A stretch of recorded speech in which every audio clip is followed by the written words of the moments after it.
Amin, amin, amin. Iya, shalom Bapak Ibu yang terkasih. Saya percaya kita semua dalam keadaan baik, sehat dan luar biasa. Bahkan mungkin ya ada yang berkata saya tidak baik-baik saja Ibu. Yang terpenting bagi kita adalah bagaimana hari-hari ini kita terus ada di dalam perkenanan Tuhan sebagai umat Tuhan. Ya, banyak yang bertanya sampai hari ini, Bu, apakah Tuhan itu masih ada? Ya, kenapa ini semua terjadi? Ya, tetapi saya mau berkata pada hari ini, ya kita harus percaya bahwa semua yang terjadi itu adalah di dalam kendali Tuhan, saudara. Ya, karena itu, mari kita percaya bahwa segala sesuatu yang terjadi di dunia ini adalah seizin Tuhan, dan kita bahkan ada hal-hal dalam hidup ini yang kita nggak bisa kontrol dengan kekuatan kita, tetapi itu ada dalam kendali Tuhan. Mari kita baca dulu bersama, kita buka bersama dalam Pengkhotbah pasal yang ketiga ayat yang ke-14, saudara. Pengkhotbah pasal yang ketiga ayat 14, firman Tuhan berkata begini, Aku tahu bahwa segala sesuatu yang dilakukan Allah akan tetap ada untuk selamanya, ya.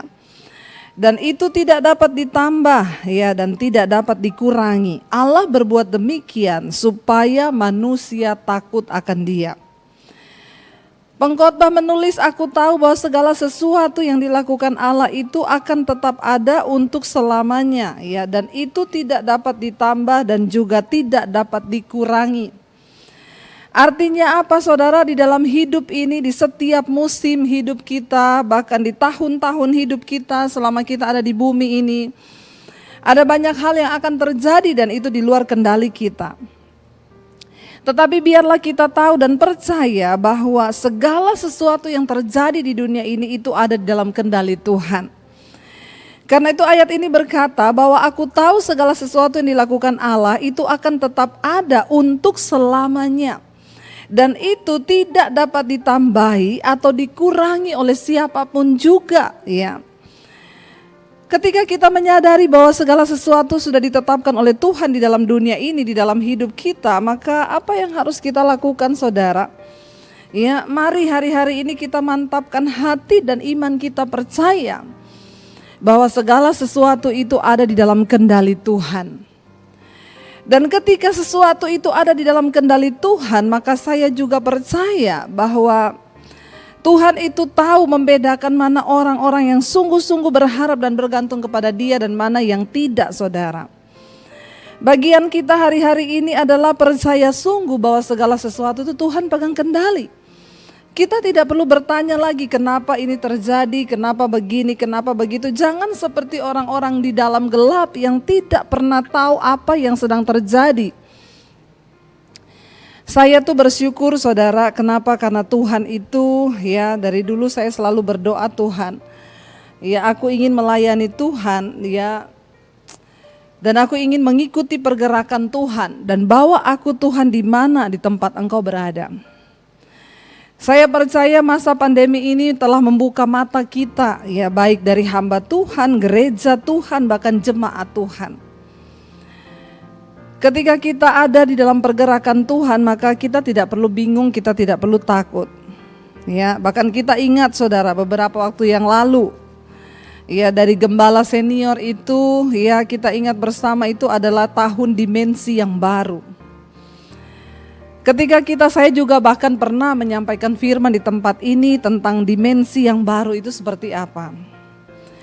Saya ingat pada waktu itu saya berkata ketika kita mau dibawa masuk dalam dimensi yang baru atau dimensinya Tuhan, maka kita harus mempersiapkan hidup, ya. Kenapa, saudara? Karena memasuki dimensi Tuhan itu bukan sesuatu yang seperti kita bayangkan. Karena ada begitu banyak orang Kristen yang selalu mengkonotasikan tentang Tuhan dan dimensi Tuhan itu dengan hal-hal yang enak bagi daging kita.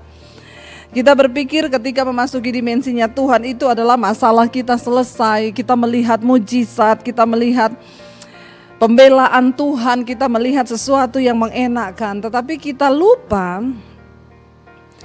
bahwa untuk memasuki dimensinya Tuhan itu bukan sesuatu yang mudah. Kenapa? Karena cara berpikir manusia dengan cara berpikir Tuhan itu berbeda. Memasuki dimensinya Tuhan itu tidak mudah dan tidak enak pasti bagi daging kita. Kenapa? Karena jalan kita bukan jalan Tuhan. Rencana kita bukanlah rencana Tuhan. Dan ketika kita akan dibawa masuk ke dalam dimensi Tuhan itu adalah sesuatu yang sangat membutuhkan saudara, komitmen, rasa percaya, karena disinilah iman kita akan diuji. Ya, saya juga masih ingat ya, kalau tidak salah dulu saya menyampaikan di jemaat di tempat ini bahwa satu saat Alkitab berkata Tuhan akan menggoncangkan bukan hanya bumi saja tetapi langit juga. Memasuki dimensinya Tuhan itu juga berbicara tentang memasuki satu pemurnian atau goncangan, ya. Dan kitab Ibrani itu berkata semua akan digoncang, dan ungkapan satu kali lagi, ya, Tuhan berkata satu kali lagi aku akan menggoncangkan bukan hanya bumi saja tetapi langit juga, dengan sebuah tujuan supaya apa? Tertinggal satu umat yang tidak tergoncangkan. Dan bukankah kita melihat hari-hari ini saudara, semua berubah, keadaan berubah, tatanan hidup manusia berubah. Ya, dulu semuanya bisa bertemu dengan bebas, bahkan gereja juga berubah hari-hari ini. Dan kita mau atau tidak mau, kita suka atau tidak suka, setiap kita itu dipaksa untuk masuk dan beradaptasi dengan tatanan yang baru. Apa yang harus kita lakukan hari-hari ini? Mari saudara, di dalam segala perubahan yang terjadi, di dalam segala keadaan yang terjadi, entah itu berat ya atau sangat-sangat berat, kita harus tetap percaya bahwa Tuhanlah yang pegang kendali. Pengkhotbah 3 ayat 14 berkata, aku tahu bahwa segala sesuatu yang dilakukan Allah itu akan tetap ada, itu tidak bisa ditambah dan gak bisa dikurang. Ya, mau sehebat apapun pendeta berdoa mau tengking virus ini, kalau Tuhan yang sudah berkehendak, ya, kita tidak bisa melakukan apapun, tidak bisa ditambah, gak bisa dikurang. Dan kita lihat ayat ini berkata begini saudara, dan mengapa Allah berbuat demikian? Supaya manusia takut akan Dia. Masa-masa ini diizinkan Tuhan supaya apa? Manusia berbalik dan hidup takut akan Tuhan. Di tengah masa pandemi ini ya ada banyak hal negatif memang ya. Dari sisi negatif banyak saudara.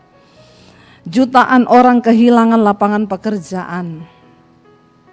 Bahkan jutaan orang juga yang dipanggil ya akhirnya meninggal karena virus ini. Tetapi kalau kita melihat dari sisi positifnya saudara, ada begitu banyak orang yang berbalik dan mulai belajar hidup takut akan Tuhan. Saya mendapatkan banyak kesaksian orang-orang yang dulunya hidupnya tidak pernah mikirin Tuhan, tetapi karena di depan mata semua manusia diperhadapkan dengan yang namanya kematian, orang mulai berbalik untuk mencari Tuhan. Mengapa Tuhan izinkan ada hal-hal yang tidak dapat dirubah di dalam hidup ini? Kenapa Tuhan izinkan ada musim, ada satu keadaan yang bahkan manusia manapun tidak bisa merubahnya? Satu tujuan Tuhan supaya manusia itu belajar untuk hidup takut akan Tuhan.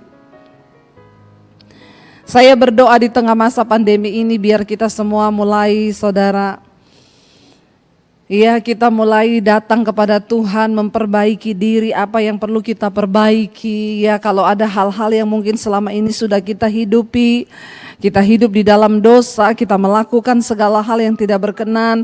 Mari kita mulai berbalik kepada Tuhan, hidup di dalam takut akan Tuhan. Tidak ada yang lain yang bisa kita lakukan hari-hari ini selain bertobat, berbalik. Apalagi yang mau kita andalkan? Hari ini orang tidak bisa lagi mengandalkan kekayaan, ya bahkan mau cari rumah sakit aja orang punya duit banyak tidak dapat saudara. Ya, apa yang bisa kita andalkan hari-hari ini? Hanya bergantung kepada Tuhan.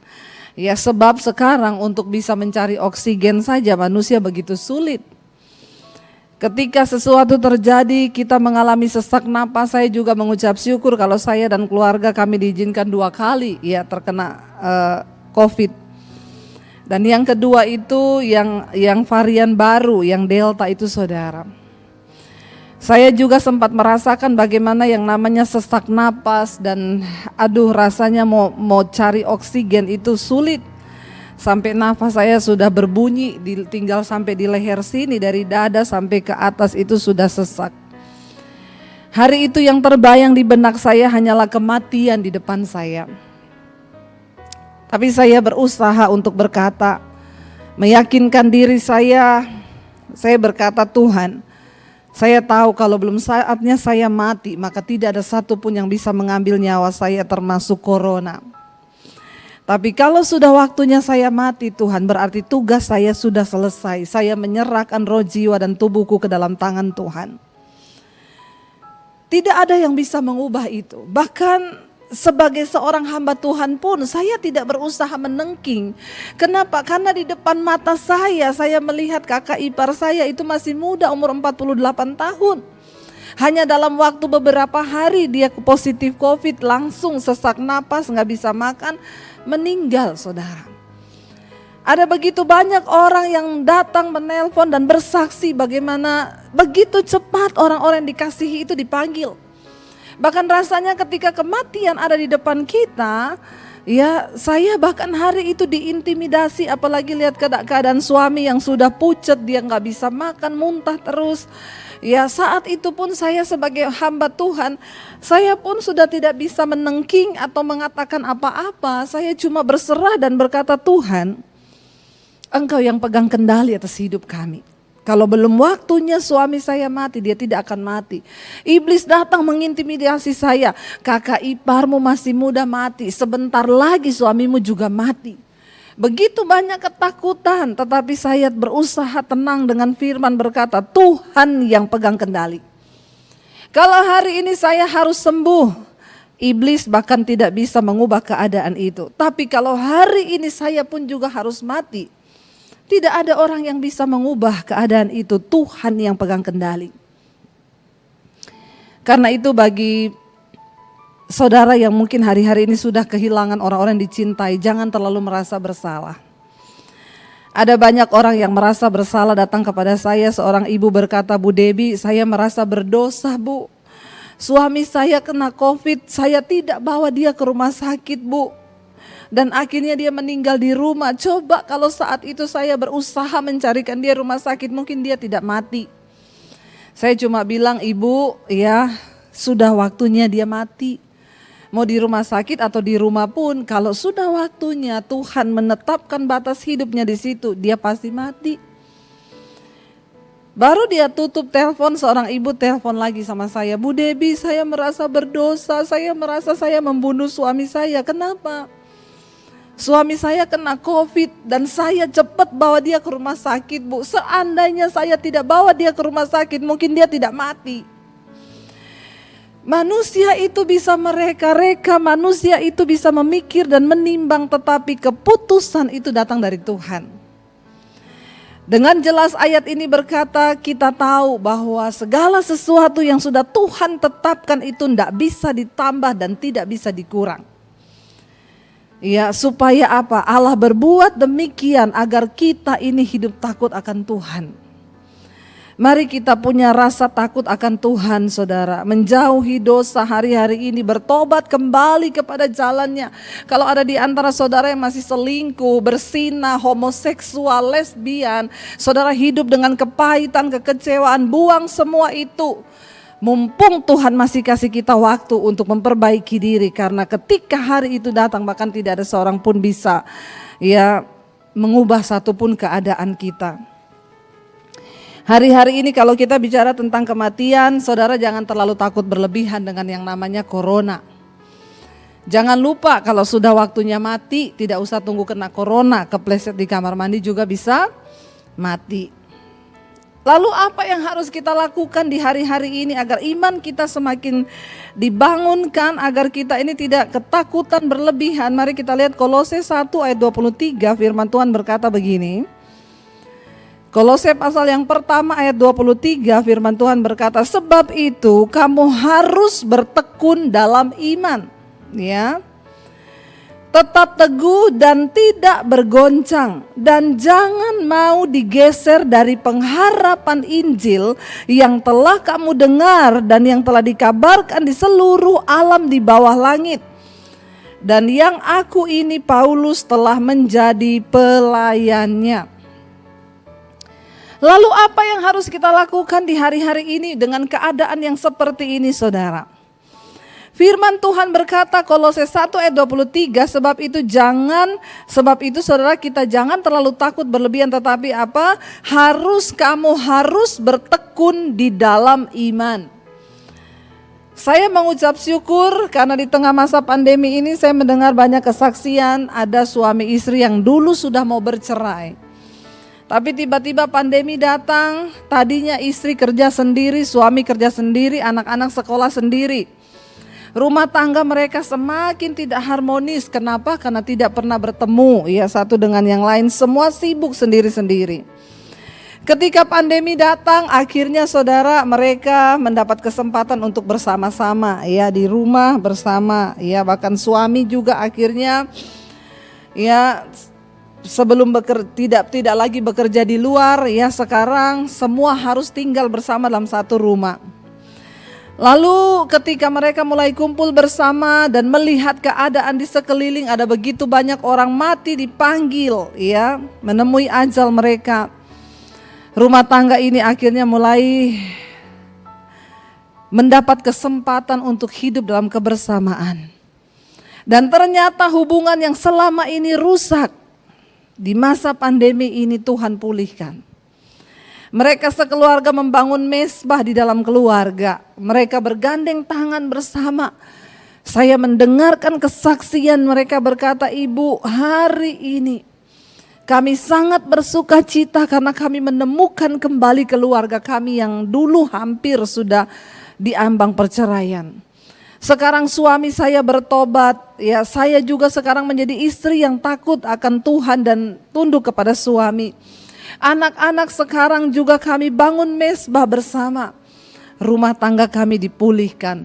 Bahkan ibu ini berkata, saya sangat bersyukur Bu, dengan adanya pandemi ini kami melihat rumah tangga kami dipulihkan Tuhan. Saudara ya, kita harus bertekun di dalam iman hari-hari ini. Dulu orang tidak peduli dengan iman, cuma hari Minggu ke gereja, kita berpikir kalau hari Minggu kita ke gereja itu sudah menyenangkan Tuhan.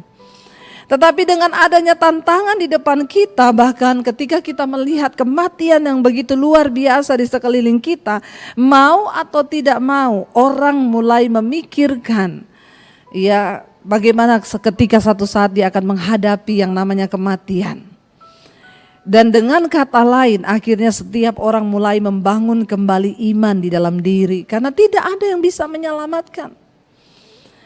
Ya, karena itu firman Tuhan berkata hari-hari ini mari kita bertekun di dalam iman kita. Dan yang kedua, tetap teguh ya, tetap teguh di dalam iman. Jangan mau digoncangkan saudara. Ayat di dalam kitab Ibrani yang berkata bahwa satu kali lagi Tuhan akan menggoncangkan bukan hanya langit, tetapi bukan hanya bumi tapi langit juga.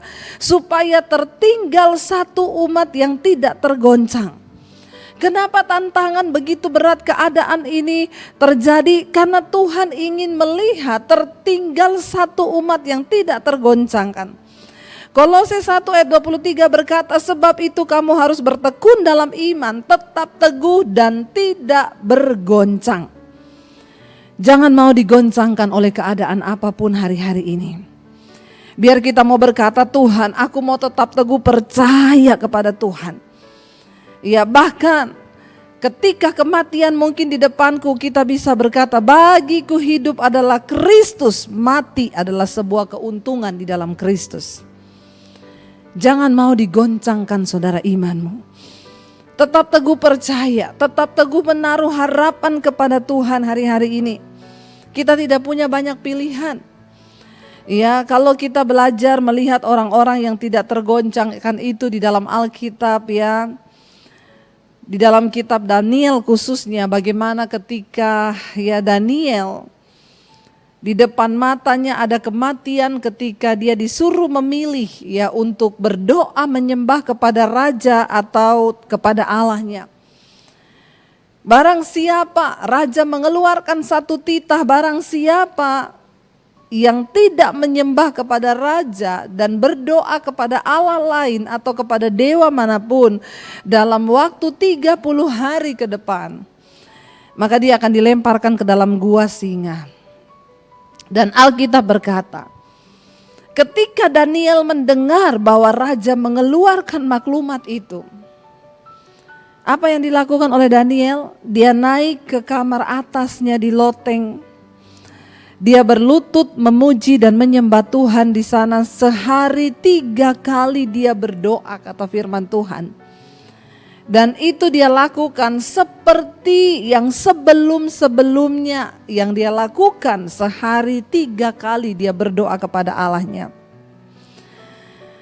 Orang-orang yang tidak tergoncang adalah orang-orang yang percaya bahwa Tuhan itu turut bekerja dalam segala sesuatu untuk mendatangkan kebaikan. Ketika bahkan kematian ada di depan matanya saudara, Daniel tahu dengan jelas bahwa ketika raja sudah mengeluarkan maklumat seperti itu, pada zaman itu tidak ada satu orang pun yang bisa membantah atau mengubah keputusan raja itu. Mati berarti mati. Daniel memiliki sebuah keyakinan bahwa dia memiliki Tuhan yang hidup, yang dia sembah itu Tuhan yang berkuasa. Tetapi seringkali kita manusia, ya kita juga sama sih punya anggapan aku menyembah Tuhan yang hidup. Lalu kita mulai berdoa, Tuhan kalau begitu Tuhan engkau jamah hati raja untuk mengubah keputusan itu Tuhan. Ya, apakah Daniel meminta seperti itu? Orang-orang yang sungguh-sungguh menaruh iman dan harap kepada Tuhan, yang tidak tergoncang imannya. Mereka bahkan tidak peduli apakah mereka ditolong atau tidak oleh Tuhan. Ketika Sadrak, Mesak dan Abednego juga akan dimasukkan ke dalam dapur api yang menyala-nyala, mereka berkata kepada Raja Nebukadnezar apa? Sekalipun Allah yang kami sembah tidak menolong kami dan tidak mengeluarkan kami dari dalam dapur api ini, kami tidak akan pernah menyembah selain daripada Allah kami. Itulah iman orang yang tidak tergoncangkan saudara. Daniel tetap berdoa melakukan seperti yang dia lakukan, menaruh iman, terus membangun iman, tekun, tetap teguh dan tidak tergoncang. Apakah Daniel akhirnya bebas dari gua singa? Tidak. Apakah raja akhirnya mengubah keputusan atau maklumatnya? Juga tidak. Daniel tetap ditangkap dan dilemparkan ke dalam gua singa yang di dalamnya ada singa. Tapi cara kerja Tuhan seringkali tidak seperti dengan cara kerja kita manusia. Daniel tetap masuk di dalam gua singa. Sadrak, Mesak dan Abednego tetap masuk dalam dapur api yang menyala. Tuhan tidak mengubah dapur apinya, Tuhan tidak mengubah hati rajanya. Tetapi Tuhan bekerja dengan luar biasa. Dia mengubah Sadrak, Mesak dan Abednego. Tubuh mereka dirubah dalam tubuh kemuliaan dan tidak tersentuh oleh api sedikit pun. Saudara, ketika Daniel juga dilempar ke dalam gua singa, Alkitab gak mencatat singa itu mati. Enggak, singanya tetap hidup. Tapi Tuhan membuat singa itu tidak bernafsu untuk makan Daniel saudara. Tapi Daniel tetap masuk di dalam gua itu. Dengan kata lain, sebagai orang percaya hari-hari ini, kita gak usah terlalu banyak mengatur Tuhan dengan cara kita. Tuhan, kalau bisa begini. Mari kita menjadi orang-orang yang teguh di dalam iman kita, yang tidak tergoncang dan sudahlah apa yang terjadi itu urusan Tuhan. Bagianku adalah mempercayai Tuhan tanpa syarat. Sehingga Daniel tetap masuk ke dalam gua singa, tapi singanya tidak makan Daniel. Dan Sadrak, Mesak, Abednego tetap masuk ke dalam dapur api, tetapi tubuh mereka tidak tersentuh oleh api. Itu Tuhan saudara. Dengan kata lain apa saudara? Jangan pernah mengatur Tuhan dengan cara berpikir kita. Mungkin waktu itu Daniel akan berpikir, pasti Tuhan rubah hati raja untuk tidak menghukum aku. Secara manusia mungkin kita akan berpikir seperti itu, tapi tidak. Daniel tetap percaya. Ya, kita juga hari-hari ini mari kita mau tetapkan di hati kita dengan teguh kita mau berkata, Tuhan, apapun keadaan yang harus kami hadapi hari-hari ini. Mungkin aku sudah kehilangan suami, aku sudah kehilangan istri, anak, orang yang aku kasihi di tengah masa ini.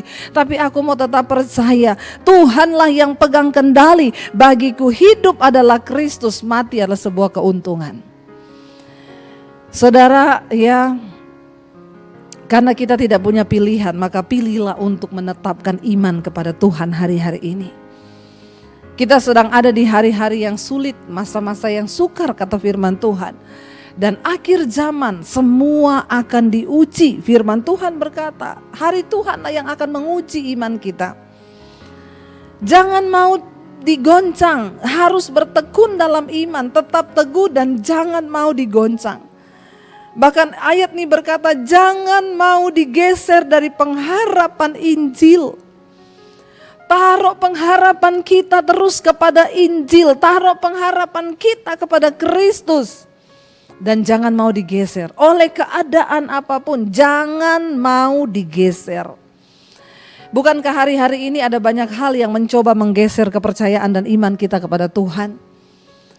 Tetapi firman Tuhan berkata Injil itu adalah kabar keselamatan. Mari hari-hari ini kita mau tetap teguh berdiri dan berkata, Tuhan, kami percaya Tuhan. Hanya di dalam Engkau itu ada keselamatan. Kami tidak perlu takut dengan apapun yang terjadi.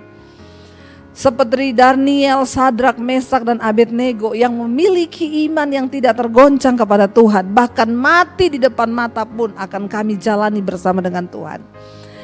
Saya dari awal pandemi, saudara, di saat semua ketakutan, apakah saya juga takut? Sebagai manusia tidak ada seorang yang namanya tidak takut. Tapi saya juga berkata di dalam hati dari awal pandemi dulu, saya bilang, Tuhan, kalau satu saat mungkin Tuhan izinkan saya atau keluarga kami ada yang terkena virus ini, tidak apa-apa Tuhan, kalau memang Engkau mau izinkan kami kena. Kalau itu untuk satu tujuan, supaya aku memuliakan nama-Mu. Dan benar di November tahun lalu kami sekeluarga kena, ya, dan bulan Juni yang kemarin juga kami kena lagi. Ya, tetapi dari situ saya melihat bahwa ya sekali lagi hidup mati kita bukan di tangan corona, saudara. Di masa-masa ini kita harus meneguhkan hati dan iman kita. Saya melihat banyak orang hari ini gagal fokus. Mereka cuma takut dengan virus. Mereka ketakutan berlebihan. Mereka pikir kematian itu datang karena virus. Tolong ya, jangan dirubah fokus hidup kita. Mati dan hidup kita itu ada di tangan Tuhan, bukan di tangan corona. Kalaupun ada orang yang mati karena corona, itu memang sudah waktunya dia mati karena corona. Tapi jangan digeserkan iman percaya kita, saudara, seolah-olah kalau kena corona itu pasti mati. Ya, apalagi ada iklan yang berkata harus vaksin. Vaksin harga mati. Tidak divaksin pasti mati. Waduh, saudara ya. Hati-hati saudara dengan slogan-slogan yang seolah-olah mau menggantikan posisi Tuhan dalam hidup kita hari-hari ini. Kita harus berjaga-jaga, prokes kita harus tetap ikuti. Tetapi jangan sampai imanmu digeser dan engkau begitu ketakutan berpikir bahwa kalau kena corona itu udah pasti mati. Apa yang harus kita lakukan hari ini? Toh semua tidak bisa dirubah. Nggak ada satupun manusia yang bisa mengubah keadaan ini. Bagian kita menaruh iman percaya kepada Tuhan. Kalau belum saatnya mati, kita tidak akan mati. Tapi kalau sudah waktunya, mari kita persiapkan hidup. Karena bagiku hidup adalah Kristus, mati itu untung. Makanya Rasul Paulus berkata, aku bingung pilih yang mana. Karena bagiku hidup adalah Kristus, mati juga adalah Kristus. Jadi dia bingung pilih yang mana. Karena baik hidupku maupun matiku adalah dua-duanya Kristus. Ketika kita sudah mencapai level iman di sini, meneguhkan iman kepada Tuhan dan tidak lagi digoncangkan iman kita, kita jadi orang-orang yang merdeka di dalam hidup ini karena tidak ada satupun ketakutan yang bisa menghinggapi kita lagi, saudara. Ya dulu, ya mungkin kita hanya slogan bisa berkata ayat ini, bagiku hidup adalah Kristus, mati adalah keuntungan. Tapi hari-hari ini saya semakin tahu ya, benar saudara, karena kematian itu saya melihat orang-orang yang di sekeliling kita, bahkan keluarga yang dipanggil Tuhan begitu cepat. Hanya dalam waktu beberapa hari mereka dipanggil Tuhan meninggal karena virus ini. Tapi di sisi yang lain saya juga bersyukur. Kenapa saudara? Di tengah masa pandemi ini begitu banyak orang mati itu sebelum mereka meninggal, mereka dapat kesempatan untuk bertobat. Karena ketika orang itu sudah mulai berasa badannya ya sudah tidak berdaya, dia mulai sesak napas, saya mendengar banyak kesaksian. Ya, bahkan kakak ipar saya terakhir sebelum meninggal ya, dia sempat ngomong ke istrinya, ya saya sudah berserah kepada Tuhan karena saya sudah tidak kuat lagi. Ya doakan aku ya, kalau memang sudah waktunya Tuhan panggil, ya aku berserah kepada Tuhan. Di masa pandemi ini ada begitu banyak orang dipanggil, mereka berserah kepada Tuhan. Dan yang terpenting, bukankah kita tahu akhir hidup dari manusia? Jadi masa ini bukan hanya masa pandemi yang menakutkan, tapi mari kita melihat dari cara pandangnya Tuhan, ini adalah masa kasih karunia. Karena banyak orang meninggal itu diselamatkan. Banyak orang meninggal, mereka sempat bertobat di rumah sakit.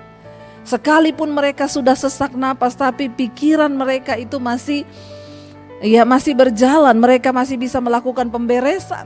Bahkan ada seorang ibu yang menelpon saya, dia bilang, "Bu, suami saya dipanggil Tuhan karena COVID. Saya ingat sebelum dia meninggal, Bu, ya dia berpesan, pokoknya jangan pernah berhenti bangun mesbah. Dengarkan firman, memuji menyembah Tuhan. Aku menyerahkan hidupku kepada Tuhan." Ingat, dia bilang, kita selalu dengerin khotbahnya Ibu Debbie. Firman Tuhan berkata, mati itu adalah untung. Jadi hari ini aku menyerahkan nyawaku ke dalam tangan Tuhan, dan suaminya meninggal dengan tenang. Bukankah ini goal dari setiap iman percaya kita kepada Tuhan? Bahwa tidak ada satupun dari kita lagi yang takut menghadapi kematian, saudara. Ingat, hidup kita yang sesungguhnya bukanlah di dunia ini, tapi ada kehidupan yang sesungguhnya. Tuhan berkata di bumi ini kita hanya perantau. Karena itu saya mau ingatkan saudara, kalau hari ini engkau masih hidup di dalam dosa, kalau hari ini engkau masih nyaman dengan perselingkuhan, kenajisan, dengan kepahitan, kekecewaan, amarah, dengan segala hal, engkau masih sibuk berburu hal-hal duniawi, engkau masih memiliki mimpi mencapai kekayaan yang besar dan segala macam itu yang membuat engkau jauh dari Tuhan, maka hari ini bertobat saudara. Firman ini berkata, mari kita kembali kepada Tuhan. Tuhan mengizinkan semua ini terjadi supaya apa? Manusia itu belajar hidup takut akan Allah. Ketika kita hidup takut akan Tuhan, maka kita bisa berkata, Tuhan kapanpun engkau panggil kami siap.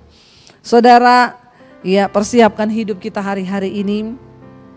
Bahkan masa yang ke depan tidak akan semakin membaik. Karena Alkitab berkata, di akhir zaman memang akan datang masa yang sukar.